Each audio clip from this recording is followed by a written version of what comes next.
yang sudah luar biasa tadi berakting dan bermain di film Pemikat Jiwa yang pertama. Ini dia sosok laki-laki pemakai celana dalam di film ini, Fajar Nugra. Udah pakai celana dalam, scene terakhir sih monumental sih. Ini dia. Fajar Nugra di film ini lebih terlihat daripada tukang potong ayam, lebih terlihat jamet-jamet pusreng Mobile Legend ya. Selanjutnya tentu saja sebagai Wulan, ini dia Givina.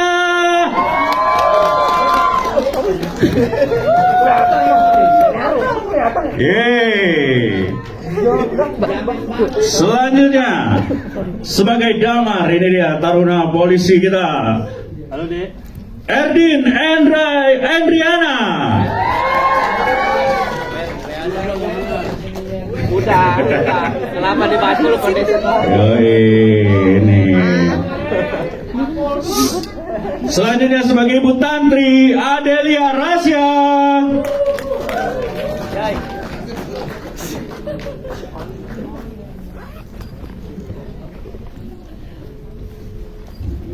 Mana? Oh, Mas Rama. Mas Rama, mari bergabung Mas Rama. Tepuk tangan untuk produser kita Mas Rama. Sambil menunggu ada, mari kita sambut sebagai Arif, ini dia Ravan Al-Aryan.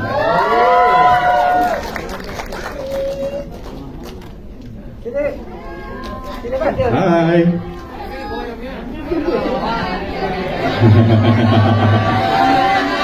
Rambo mana Rambo? Seumuran sama Fajar ya? Jai, seumuran ya Jai? Seumuran, Selanjutnya ini dia sang peneror di film ini sebagai Nyai Sasi Geni. Ini dia Yuni Jasmine. Mbak Yuni.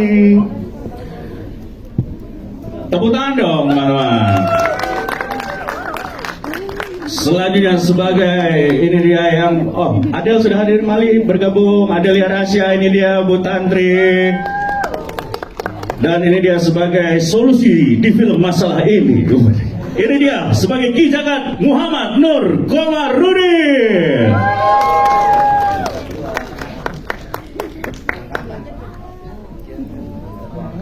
Oke, selanjutnya sebagai guru besar Hawari, mari kita sambut, ini dia Lucky Moniaga.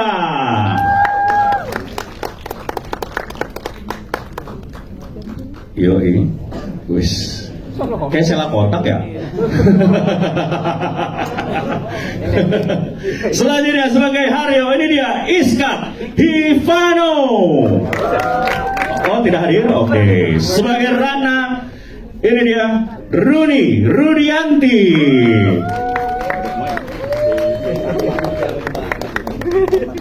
Makanya pakai foundation sekarang. Dan tentu saja sebagai Jay kecil yang traumatis di film ini, yang membuat Jay menjadi pendendam. Ini dia Jay kecil Ona. Yeay. Sudah lengkap semuanya teman-teman? Oke. Oke.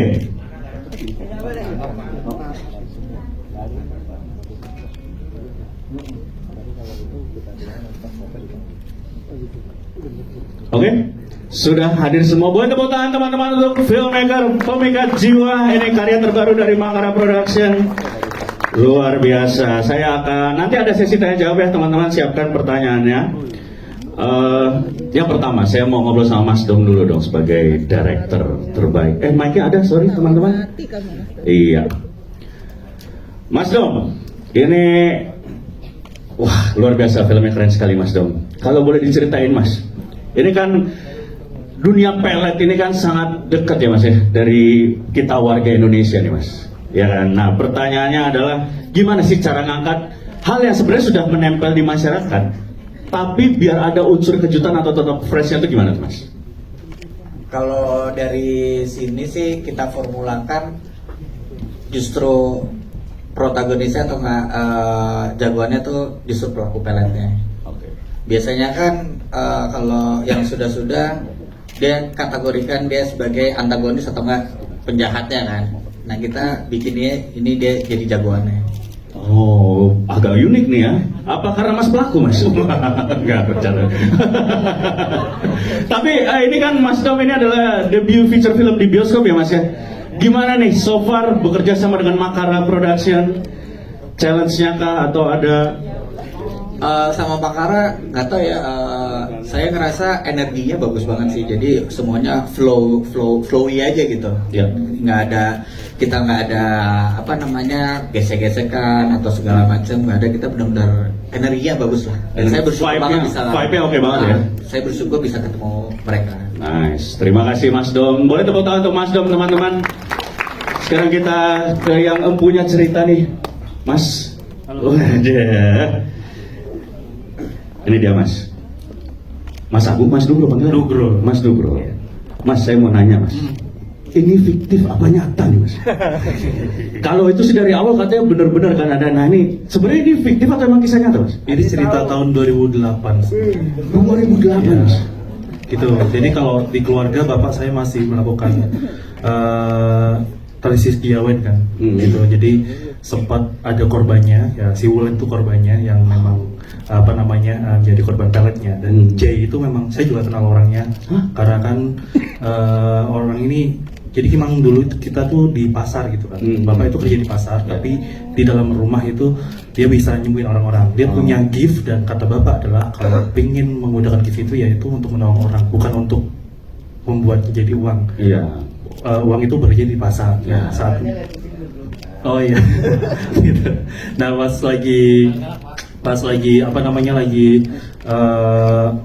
ngobrol kayak gitu ya, akhirnya bapak bisa melakukan apa penyembuhan kepada Wulan itu sebenarnya gitu. Berarti emang fix ini kisah nyata ya Mas ya? Ini kisah nyata. Wow, itu kalau ada yang apa bertanya-tanya ini kayaknya fiktif ya, ini udah dipastikan kisah nyata nih teman-teman. Ya.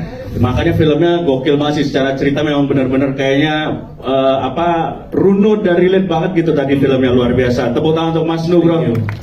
Selanjutnya kita akan bergeser ke Pak Syangker sebagai produser di film ini. Pak Syangker, pertanyaannya kenapa sih mau ngangkat cerita tentang pelet Pak? Terus gimana cara ini membuat masyarakat, apakah menjadi pelajaran kah untuk masyarakat atau gimana Pak Syangker? Pertama, karena ini sangat relate dengan kehidupan masyarakat kita. Kita semua tahu lah kalau orang-orang itu pengen dapat jabatan pergi ke orang pintar, pengen kaya ke orang pintar, pengen cewek juga pakai aji-ajian segala macam. Jadi S2 maksudnya kan Pak ya? Orang pinternya itu S2. Iya, S3. Saya pengen cewek ke kota Pak. Apa itu? Nah, karena ini relate di masyarakat kita, jadi ternyata sebenarnya yang aji-ajian gini atau pemikat gini ini kelasnya itu bukan bukan CD, bahkan kelas A pun, ya kan, orang pengen menjabat, bahkan yang kita tahu lah, yang di atas itu mereka juga menggunakan hal tersebut untuk menjaga auranya mereka. Nah, karena saya melihat ini sangat relate, makanya saya pikir ini menjadi salah satu cerita yang bakal sangat menarik ketika kita nge-pitching pertama kali dengan Pak Nugroho ya. Salah satu pilihan kita dari sekian banyak cerita itu adalah ini gitu ya. Jadi makanya kita melihat bahwa ini udah sangat relate, udah sangat cocok, dan saya yakin teman-teman wartawan sini, media dan lain-lainnya pasti juga kalian pernah merasakan, entah kalian yang diguna-guna atau cerita dari teman kalian, keluarga kalian, tetangga kalian, pasti itu ada di sekitar kita. Karena itu ada di sekitar kita, jadi ini cerita yang sangat mudah masuk kemanapun dan memang sangat relate. Yang penting relate. Iya, kuncinya relate ya Pak Syangker. Iya, relate. Kuncinya relate. Iya, itu dia, luar biasa. Tepuk tangan untuk Pak Syangker teman-teman. Selanjutnya kita bergeser ke eksekutif produser Mas Rama yang di ujung sana. Mas Rama, wede. Mas Rama, ini apa ya, horor tuh kan di Indonesia udah film horor di Indonesia tuh udah benar-benar kayak mungkin tidak terhitung jumlahnya Mas Rama ya. Apa nih Mas yang ditawarkan atau potensi dari Pemikat Jiwa ini untuk diberikan ke masyarakat, Mas Rama? Assalamualaikum warahmatullahi wabarakatuh. Sebelumnya terima kasih teman-teman media yang sudah bisa hadir hari ini untuk gala premier Pemikat Jiwa. Menarik sih. Menurut saya film Pemikat Jiwa ini memiliki potensi yang lumayan cukup besar ya di bioskop untuk market Indonesia. Kenapa yang seperti Pak Syangker sampaikan, pelet ini masih cukup relate di mana Indonesia ini terkadang masih sebagai masyarakat ya, Indonesia ini praktik-praktik mistis seperti ini masih cukup sering dibincangkan, ada di perfilman, di sosial media, maupun itu menjadi satu kita menyebutnya itu di Indonesia masih common sekali seperti itu ya. Lantas juga saya ingin mengucapkan dari Makara ya, kolaborasi. Sebelumnya saya terima kasih untuk teman-teman cast, teman-teman produser, ya kan, Pak Dom, director dan penulis juga, dan semua teman-teman yang sudah bisa bergabung untuk mensupport film ini untuk bisa tayang di tanggal 9 Juli. Saya mewakili Makara dengan teman-teman partner kita di sini. Ada Makara Usaha Bercerita, Selebe Pictures, lantas ada Show Token, ANZ, Jupiter. Semoga film Pemikat Jiwa ini tanggal 9 ini bisa diterima di masyarakat dengan manis dan sukses. Mungkin itu cukup dari saya. Siap Mas Rahmat, terima kasih luar biasa. Waalaikumsalam. Boleh tepuk tangan teman-teman. Selanjutnya kita akan bergeser ke Mas Opas nih sebagai co-producer dan juga kreatif produser nih, atau produser kreatif. Mas Opas, dari sisi kreatifnya dan dari sisi marketingnya, gimana nih Pemikat Jiwa nih yang ingin diberikan ke masyarakat itu apa, Mas? Mungkin kalau dari segi kreatif, dari proses awal saya banyak diskusi sama Dom, sama Agung. Kebetulan saya sama Dom kenal udah lama.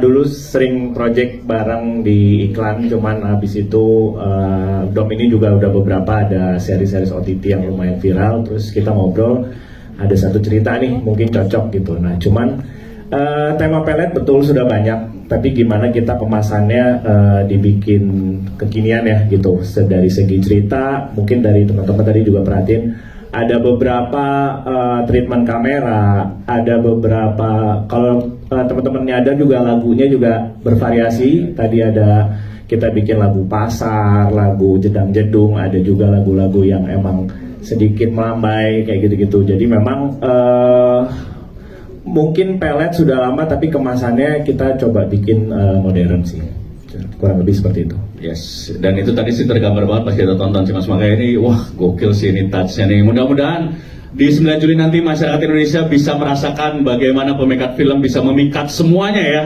Tentu saja dari Sabang sampai Merauke teman-teman. Di kala negaranya sedang kocak-kocak ya. Kenapa tuh? Jangan dong, Jar. Nanti ada di stand up, Jar. Oke. Selanjutnya kita akan bergeser, ini dia sang masalah di film ini. Sang pusat cerita, Fajar Nugrah, teman saya. Apa kabar, Jar? Luar biasa. Baik, Kang Reno. Luar biasa. Ini gosip-gosipnya katanya paling sulit acting di sini adalah memilih celana dalam ya.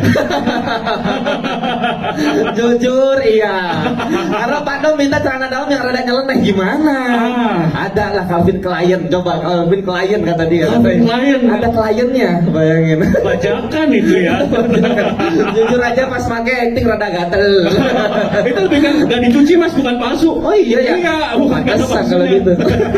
Tapi Jay, Fajar ini kan memang kita tahu semua sebagai stand up comedian ya, dan mostly memang film-filmnya pasti ada hook komedinya, ada lucu-lucunya. Di sini ini first time ya, kayak bener-bener nggak ada komedi-komedinya ya? Sebenarnya kalau first time bukan. Oh, oke. Bukan yang serius, serius pertama kali itu bukan. Tapi serius yang menurut aku ini karakter yang sinting gila. Ini adalah pertama kali di sini. Aku ngerasa kayak, wah ini bisa nggak ya aku ngejalanin beban yang ada di pundakku ini? Karena memang bener-bener saya juga kaget kenapa akhirnya bisa dipilih Pak Dom, bisa Pak Sangker dipilih itu kayak serius nih gitu. Cuman begitu pas ngejalanin, I know I'm worth it gitu loh. Aku ngerasa kayak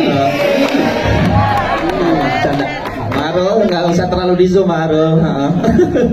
Ini adalah film pertama yang aku ngerasa sinting, dan jujur aja Bang Reno, teman-teman semuanya, aku ngerasa takut banget ketika proses syuting dan ketika akhirnya jadi film, takut ada bumbu komedi yang akhirnya ke bawah. Itu jujur adalah ketakutanku. Begitu tadi ngintip di situ, pas akhir bagian pakai celana, oh kalian ketawa. Ya. Cuman memang ternyata di set itu Pak Dom memang mendesain supaya gimana caranya, karena ini jametnya biar tetap ke bawah. Jadi memang Pak Dom mintanya adegan seperti itu, gitu sih. Ya, mudah-mudahan berhasil dari keseluruhan film, mudah-mudahan amin. Luar biasa dari saya sih, keren sih. Jan. Serius? Ini wah luar biasa. Luar biasa. Ini Fajar membuktikan memang dia aktor yang matang teman-teman. Pemain. Oke, Givina ya sekarang ya. Oke, Givina. Hai. Wes, ini dia Givina, luar biasa. Udah pernah kesurupan belum ya? Kayaknya kayak fasih banget gitu, Vin. Jujur belum kak. Belum pernah ya? Tapi ya ini, apa ya challenge untuk memerankan, itu kan spektrum emosinya kan gokil ya. Memerankan karakter itu, karakter Wulan itu, ada challenge-nya nggak, kesulitannya kemarin? Oh banyak banget kak. Tapi kita pelajari aja, kita organik aja. Kalau memang sulit kita hadepin aja. Dan aku percaya sama tim Makara, Pak Dom dan juga para cast yang lain. Jadi segala ketakutan itu alhamdulillah bisa dikesampingkan gitu loh. Ternyata hanya dengan percaya, ternyata badanku bisa ngeluarin hal seperti itu gitu. Wah, luar biasa ya, keren banget. Tapi ada sisi-sisi relate-nya nggak, Vin? Nyuruhnya. Wulan ini dengan dirimu. Oh iya. Enggak sih, sebenarnya Wulan tuh sangat jauh berbeda dibanding Givina. Maksudnya Wulan itu kan anak yang sangat manis, yang sopan. Maksudnya Givina juga sopan ya. Tapi maksudnya lebih nyablak aja gitu loh. Sedangkan Wulan tuh ya girl next door yang sangat patuh dengan orang tua. Ngobrolnya tuh kalau diajak ngobrol tuh lembut banget gitu. Jadi sebenarnya lumayan berbeda. Tapi kesamaannya itu adalah mungkin di bagian ini kali ya, ada tendensi people pleaser-nya sedikit. Karena menurutku Wulan itu kenapa dia bisa ke jalan hidupnya yang seperti di film Pemikat Jiwa, itu salah satunya adalah dia sangat friendly ke semua orang dan itu bisa disalahpahami oleh beberapa pihak gitu loh. Yang mana sebenarnya dia bisa aja tegas untuk say no dari awal gitu. Oke, luar biasa. Tepuk tangan untuk Givina teman-teman. Dan sekarang kita buka sesi Q&A. Dua penanya, satu di depan, yang di belakang ada, kanan kiri ada, Mbak yang di belakang berhijab hitam. Oke, Mas yang pakai topi pet dulu Mas di depan, boleh? Bahasanya tua banget ya topi pet ya. Gensi ngomongnya topi apa tuh? Topi copet. Lebih ke profesi jatuhnya ya. Siapa? Silakan perkenalkan namanya dari mana? Oke, terima kasih untuk kesempatannya. Nama saya Topan dari mediahistorica.com. Aku ingin bertanya kepada Mbak Yuni. Halo Mbak Yuni, gimana perasaannya menjadi sosok hantu? Dan di makeup berapa lama itu? Makeupnya tuh lama banget terus terang ya. Itu paling bikin tertantang tuh karena makeupnya lama. Udah paling datang paling awal shoot, terus pulangnya juga terakhir. Karena kan bersihnya lama banget gitu. Memang tantangannya di makeup itu. Mana serem kan, biasanya aku dandan Barbie-Barbian, jadi sekarang jadi setan gitu. Kan itu beda banget. Makanya itu jadi tantangan banget untuk masalah make up. Terus berpenampilan horor seperti itu beda banget dengan ini keseharian gitu. Horor banget kan? Iya. Tapi kalau ternyata ada yang notice juga ya. Karena kan biasa kalau habis nyala kok Pak, sampai nyala tadi mic-nya. ya ternyata ada notice juga karena tadi saya pikir teman-teman nggak notice ada Mbak Yuni di sini kan, ternyata ada notice juga. Bagus. Oke. Mbak Yuni saking lamanya kemarin ada callingan syuting dan callingan makeup ya kalau nggak. Oke. Selanjutnya Mbak yang pakai hijab hitam di belakang. Dari mana? Siapa namanya? Oke, perkenalkan nama aku Nisa dari media KOL. Aku izin bertanya nih, kenapa milih sound yang di akhir tuh sound kayak sound horek atau DJ gitu? Padahal notabene ini tuh horor kan. Kenapa bisa kepikiran buat masukin sound seperti itu gitu? Oke, terima kasih Mbak. Silakan. Dom atau Mas Dom atau? Oke, kita sebenarnya maunya tuh awalnya lagu yang populer ya. Jadi kalau lagu populer tuh orang langsung ingat gitu. Misalnya kita pakai contoh karena lagunya Sheila Seven apa segala macam orang pasti tahu gitu. Nah kita milih lagu ini, begitu kita naik angkot ada lagu ini, oh ingat gitu. Kita ke pasar ada lagu ini, semuanya kan lagunya sebenarnya sama aja kan, tangtung tapi nyangkut lebih ke sana sih.